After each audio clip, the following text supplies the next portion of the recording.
प्यारे बच्चों, मैं आपका अपने YouTube चैनल में स्वागत करता हूं।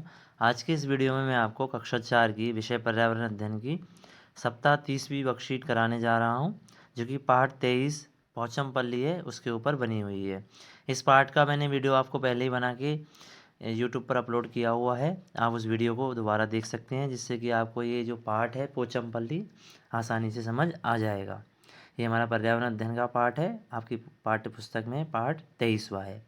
तो ये इस प्रश्न की जो इस पार्ट की ये वर्कशीट दी हुई है, इसमें आप देख रहे हो पहला प्रश्न ये अनुच्छेद दिया हुआ है, पैसेज। आपको पहले इसको पढ़ना है और नीचे दिए गए प्रश्नों के उत्तर देने हैं। आप इसको ध्यान से पढ़ोगे जब अनुच्छेद को, तो आप आराम से नीचे वाले प्रश्नों का उत्तर दे सकते हैं। जैसे कि क्या लिखा हुआ है इसमें, वाणी और प्रसाद मुक्तापुर नामक गाँव में रहते हैं। मुक्तापुर गाँव तेलंगाना के पोचमपल्ली शहर में है। शहर मतलब मंडल भी कहते हैं।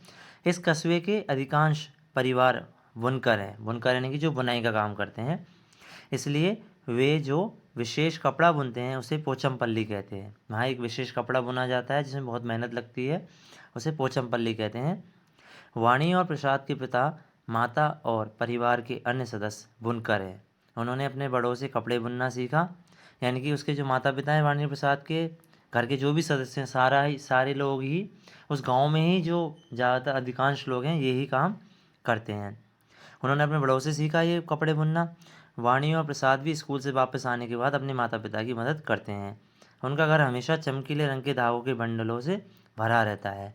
वे जो बुनाई करते हैं वह बेहद खूबसूरत और ख़ास है। इस बुनाई के लिए कड़ी मेहनत की आवश्यकता होती है और वास्तव में बुनाई से पहले कई अलग अलग चीज़ें करनी पड़ती है।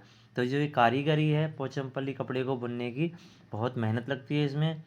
इनको कम दाम भी मिलते हैं उसके, और काफ़ी चरणों से गुजर के उनको ये कपड़ा बुनना होता है, जिसमें घर के सारे सदस्य को लगना पड़ता है, जिनके अलग अलग काम होते हैं। तो पहला प्रश्न है इसमें हमारा, मुक्तापुर गांव तेलंगाना के किस शहर में स्थित है? तो ये तेलंगाना के पोचमपल्ली शहर में स्थित है। पोचमपल्ली शहर क्यों प्रसिद्ध है? ये प्रसिद्ध है विशेष कपड़े की बुनाई के लिए, जिस कपड़े को क्या कहते हैं, पोचमपल्ली। उस शहर के नाम पे ही उस कपड़े का नाम दे दिया है। वाणी और प्रसाद के परिवार के सदस्य क्या करते हैं? बुनाई का काम करते हैं। पोचमपल्ली नामक बुनाई की प्रसिद्ध कला को परिवार के सदस्यों ने कहाँ से सीखा? अपने बड़ों से सीखा। दूसरा है, ये भी अनुच्छेद दिया हुआ है, इसमें भी आपको पढ़ना है। वाणी और प्रसाद के पिता पोचमपल्ली शहर से धागे के बंडल लाते हैं। माँ इन धागों को उबलते पानी में डालकर गंदगी और दाग धब्बों को धोती है। फिर हर कोई धागे को चमकीले रंगों से रंगने का काम करता है। फिर इन धागों को सुखाया जाता है और बंडलों में लपेटा जाता है। इन बंडलों को करघे पर रखा जाता है और कपड़ा बुना जाता है। रेशमी कपड़े और रेशम की साड़ियाँ रेशम के धागे से बुनी जाती हैं। उन्होंने अपने पारंपरिक शिल्प के माध्यम से अपने क्षेत्र को विश्व प्रसिद्ध बनाया है। तो जो इस शहर है, इस परंपरा, अपनी जो परंपरागत इनका शिल्प है, ये कला है, इसके लिए पूरे वर्ल्ड में फेमस है। ये जो पोचमपल्ली शहर की जो कपड़ा होता है, साड़ियाँ होती हैं, बहुत पूरे विश्व में वो पसंद की जाती हैं। और आपने पढ़ा है इसमें कि कितनी मेहनत लगती है इसमें। इस सिल्क की जो साड़ी है, इसे बनाने में बहुत मेहनत लगती है। घर के सारे सदस्य लगे रहते हैं, अलग अलग काम करते हैं, है ना। पोचमपल्ली शहर से धागे के बंडल कौन लाता है?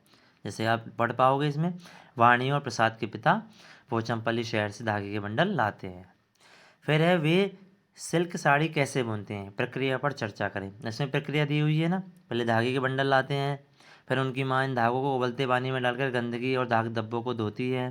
फिर हर कोई धागे को चमकीले रंगों से रंगने का काम करता है। फिर उन धागों को सुखाया जाता है और बंडलों में लपेटा जाता है। फिर उन बंडलों को करघे पर रखा जाता है और कपड़ा बुना जाता है। तो और उसी रेशम के धागे से क्या है, ये रेशम की साड़ियाँ और कपड़े बुने जाते हैं। तो ये सारी प्रक्रिया है जिससे कि वो साड़ी बनती है। आज के समय में बुनकर ज़्यादा साड़ी बनाने का पारंपरिक शिल्प क्यों छोड़ रहे हैं? क्योंकि बच्चों, जो ये परंपराएं होती हैं पुरानी, ये जो हम पहले मशीनों का इतना इस्तेमाल नहीं होता था, हाथ से ज़्यादा काम होता था, घर के सारे सदस्य लगते थे, तो इसमें जो कारीगरी है वो उसमें मेहनत ज़्यादा है।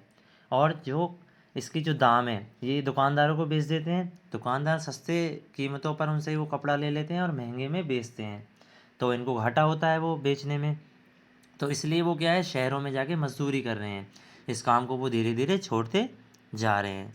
इसलिए ये क्या है, ये जो शिल्प है वो ख़त्म होने के कगार पर पहुंच चुका है। नीचे तालिका में कुछ कामों की सूची दी गई है। आप देखते होंगे हमारे आसपास बहुत सारे काम करने वाले लोग होते हैं, घर में काम करते हैं, दुकानों में काम करते हैं, फैक्ट्रियों में काम करते हैं, अलग अलग तरह के काम हैं, है ना। तो आपको उन लोगों के नाम और उन्होंने ये काम कहाँ से सीखा वो लिखना है। जैसे कि कपड़ों की बुनाई करना, तो उनका ये कौन काम करता है, प्रसाद और बानी के अम्मा अप्पा। उन्होंने काम कहाँ से सीखा, ये अपने परिवार से। ऐसे ही आपको लिखना है, अब अपने आसपास पूछना है, अपने माता पिता से पूछना है। जैसे काम है खाना पकाना, तो जो ये काम करते हैं उनका नाम लिखना है और उन्होंने वो कहाँ से सीखा वो लिखना है आपको। साइकिल रिपेयर करना, ये जो काम करते हैं आपके आसपास उनके नाम लिखने हैं और उन्होंने साइकिल रिपेयर करना कहाँ से सीखा वो आपको लिखना है। और है हवाई जहाज़ उड़ाना, आपको उनके नाम लिखना है जो उड़ाते हैं और उन्होंने कहाँ से सीखा वो लिखना है। सिलाई कढ़ाई करना, गाना गाना, जूते बनाना, पतंग उड़ाना, खेती करना, बाल काटना। तो आपको ये अपने आप इसमें भरना है। तो मुझे आशा है कि आपको ये वीडियो पसंद आएगा।